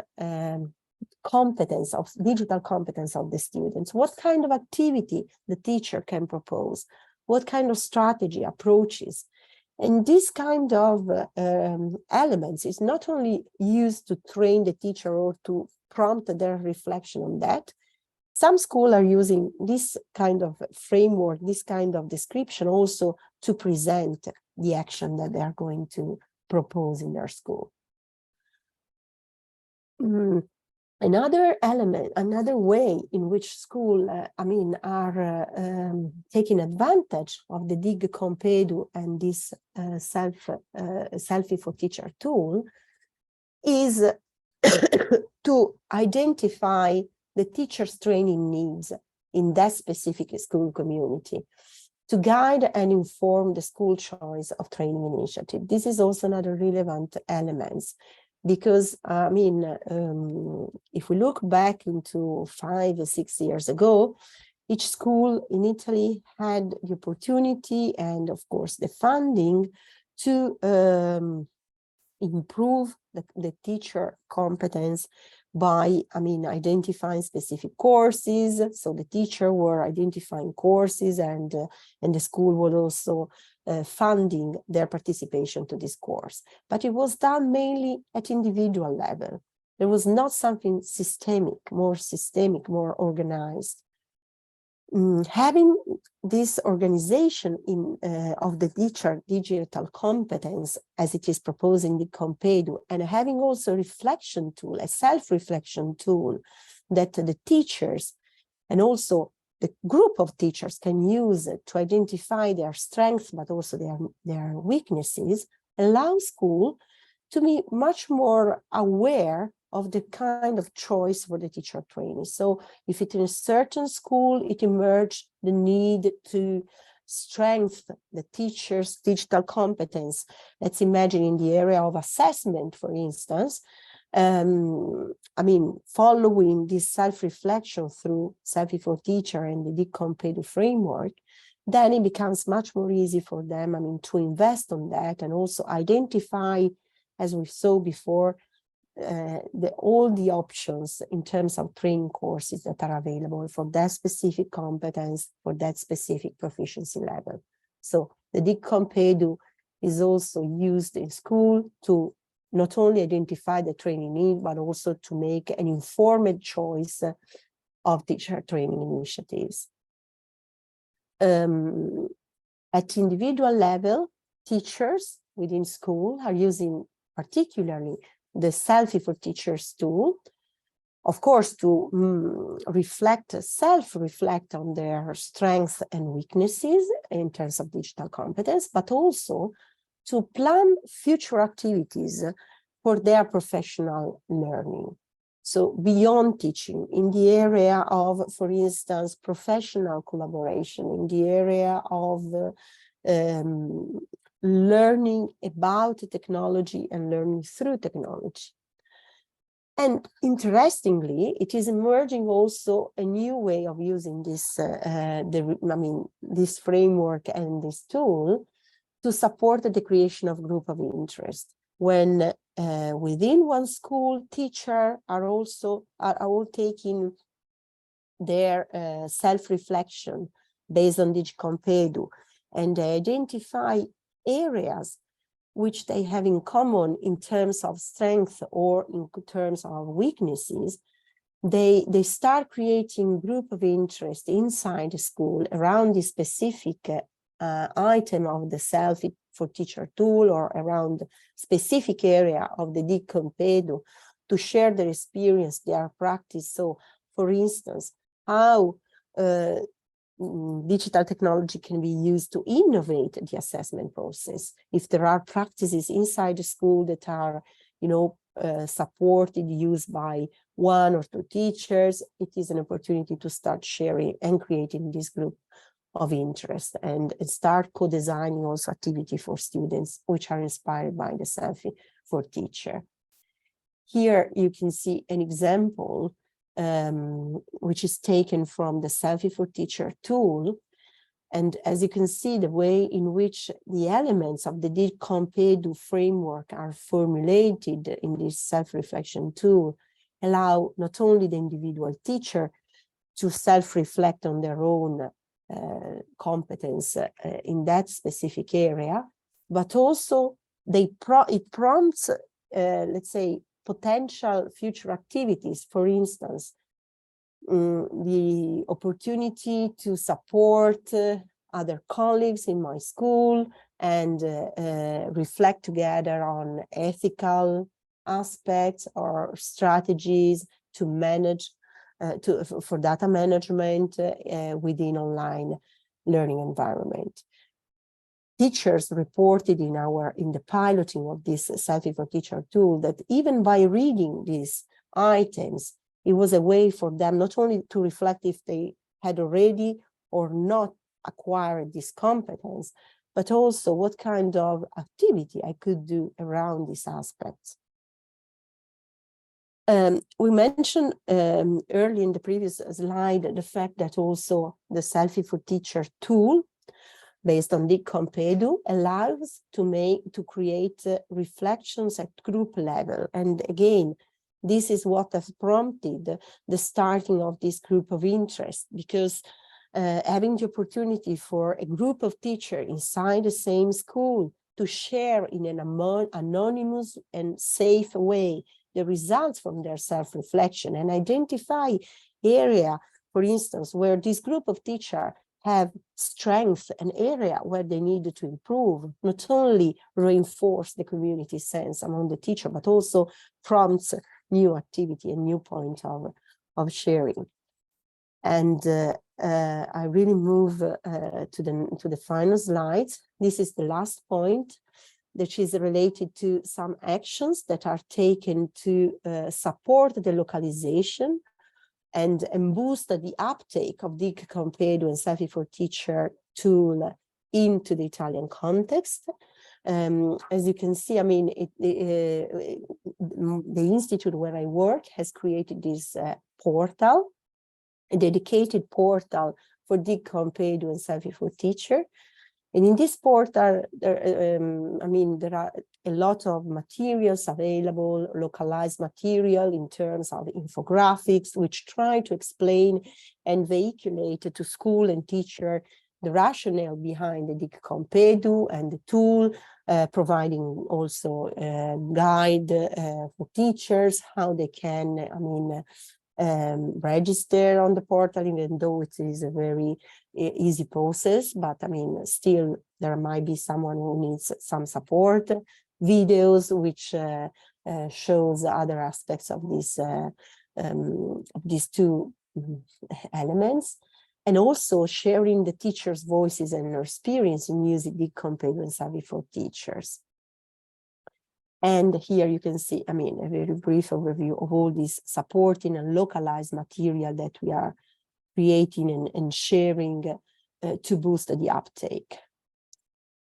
Thank you very much. Спасибо большое, Стефания. Thank you very much, Stefania. Dear colleagues, we almost finalized our available time. I have very brief, very short time left, but nonetheless, we can give a couple of minutes to ask questions in the chat. And there was a question about how it is possible to link.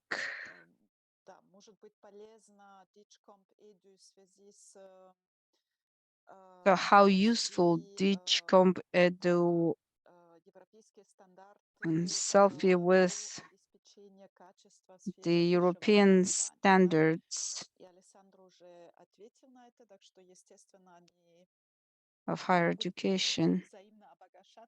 And Alessandro has already responded. So yes, this can be mutually beneficial because DigComp is based on the learning outcomes, which is basic concept of quality in any educational, any element of educational process. So yes, it provides a visible link. You also have a possibility to ask questions in the chat, and while you're writing them, we will ask you a question. So you've heard different opportunities of application of DigCompEdu, and as you all joined here from different organizations with different responsibilities, you may have completely different responses. So Nina, could you please share the last poll, the last question with the participants? I hope you see the question. That's the third poll. So in which of the areas you believe DigCom will be the most useful in your country? You have heard the different ways of application of DigCompEdu and can be done in different areas, but you have to choose only one area. What do you think would be the most important? So the options are for the policy development, for the qualification development of the teachers, to develop training education of educators, to support individual teachers' self-reflection, or to support the digital development at the level of the educational institution. So you've heard the different options, and now you have to make your own choice. So in which area do you believe DigCompEdu would be the most useful?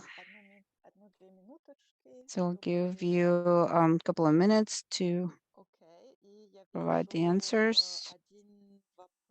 I see a question.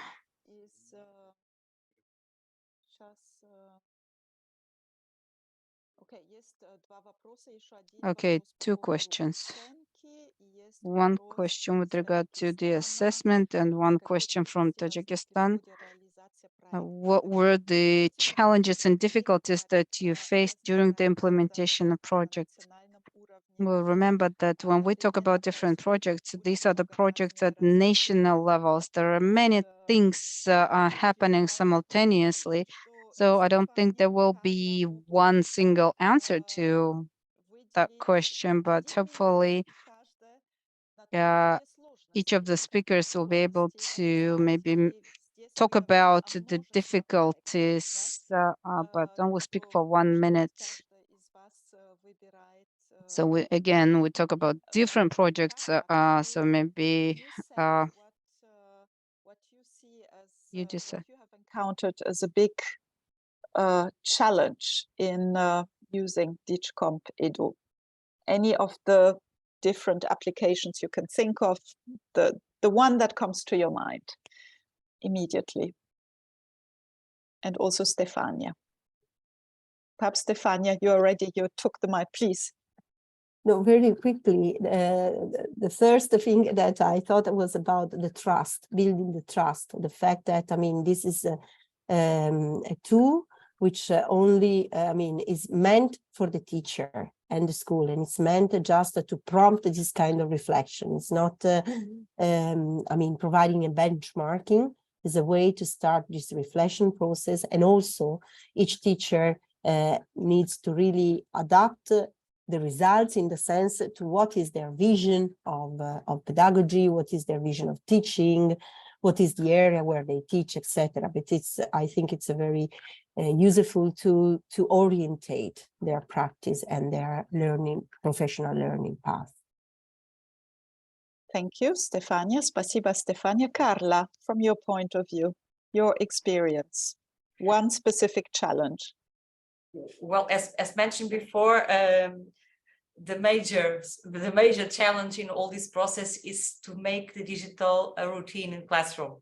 I think that is our biggest challenge, to make it happen in a natural way, not that now we're going to do a quiz, for example, but now we're going to learn this or that, and the quiz is only a way to do it and to reach that learning, the learning.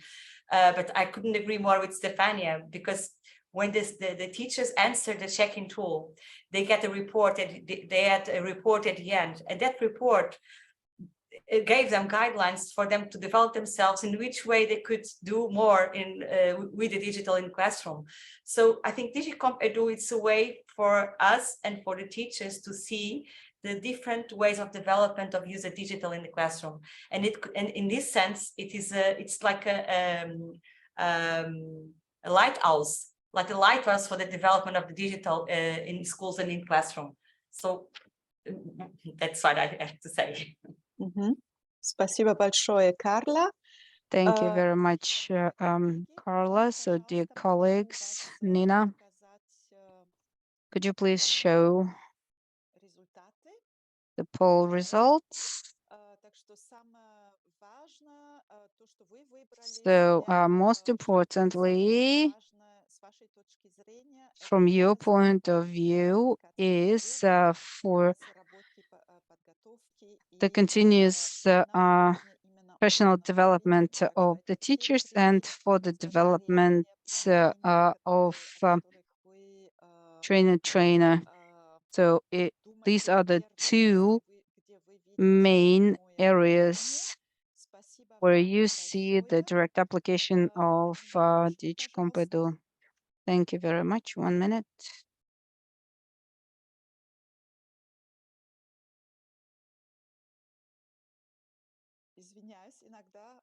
I apologize. Sometimes there are some practical challenges. I forgot to charge my computer. Dear colleagues.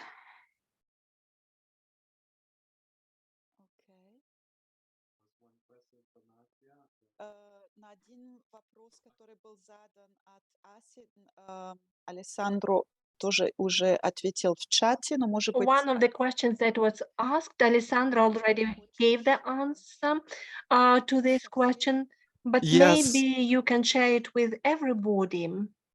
Yeah, I mean, first of all, I think it was a great discussion, as I mentioned, and it was interesting to see two national cases where DigCompEdu has been applied, and there are concrete cases. Specifically on the last question from Asia, I want about the assessment. There is no yet developed a formal specific certification system based on DigCompEdu. It could happen. For example, this is happening for DigComp, the framework for citizens. There is now a feasibility study to make it at the EU level a common certification system. This is not the case yet for DigCompEdu, so it could come, and it probably will come. Although, as Stefania and Carla was mentioning, the idea also to boost self-reflection individually and collectively. And this is a modern way to engage teachers and trainers to improve their digital competence. So it's important, the certification in formal education, but it's also interesting how the tool, this framework, is boosting self-reflection and improvement in proficiency. Over to you, Christine. Thanks. Спасибо большое, спасибо, Стефания, Thank you спасибо. very much. Thank you, Carla. Thank you, Stefania. The last opportunity for you to ask questions. If you have any questions, you're welcome. There are representatives of the national systems who have some real experience of using this framework in different contexts. And you saw how this framework was used, and it can be used in all the spheres which were presented for you. You were selecting out of the list. This is a very flexible tool, it seems to me, and there is certain very good experience of the use of this framework, and it is very nice that this experience is documented. It is important in order to share this experience. I am glad to hear it is important for the ministries and for those who organize in-service training. At the present time, there are studies conducted. What was the impact? What was the final result? How this impacts their learning process and how it is being developed. This is also an important step forward. Our time is coming to the end. I wanted to say to you what will be the next steps. First of all, I would like to ask you now. I ask Nina Shestakova to share the link to the feedback questionnaire. It is very important for us to understand whether this webinar met your requirements, your expectations, and it is important to write in your comments what can be improved in the future.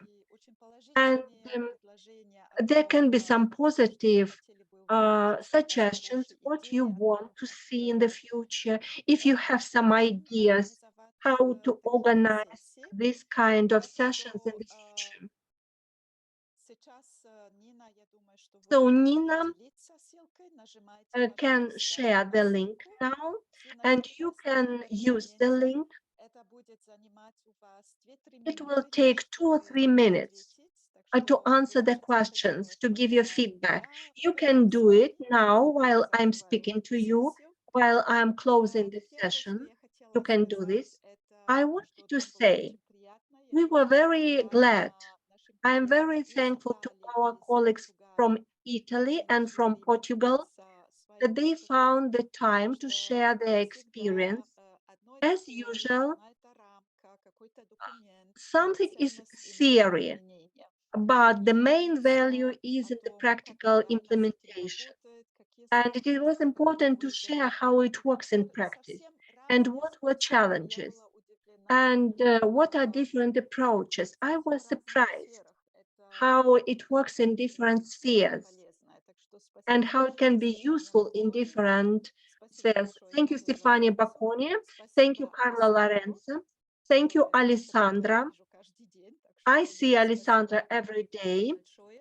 Thank you very much. And I also want to say, several days ago, ETF announced a competition for the best experience in moving to green economy. I just wanted to remind you, there are also green key competencies, and you can see the link to the website of ETF, and you can take part in this contest. It is open for all Central Asian countries and for all EU countries. Stefania and Carla, you can tell your colleagues about this contest. If you have good experience, I just wanted to say it is not only for educational institutions, but for professional associations, for employers. Green competencies are necessary at all levels. And I hope that you already gave your feedback and answered the questions. And I'm moving to the last slide of our session. I hope we will see each other on April 12th, when we have the tools for self-assessment. There was a lot said about selfie for teachers today. We will speak about selfie for organizations. This will be our next session. You can find the materials at the website DARYA. All the materials will be presented and the record of today's session will be there. In a few days, there will be Carla's presentation in Russian, and there will be more information for you. So we were happy to have you with us for these 2 hours and hope to see you in 2 weeks. And I wish you luck and good day and luck with digital competencies. Bye. До свидания, спасибо. Thank you very much. Bye-bye. Arrivederci.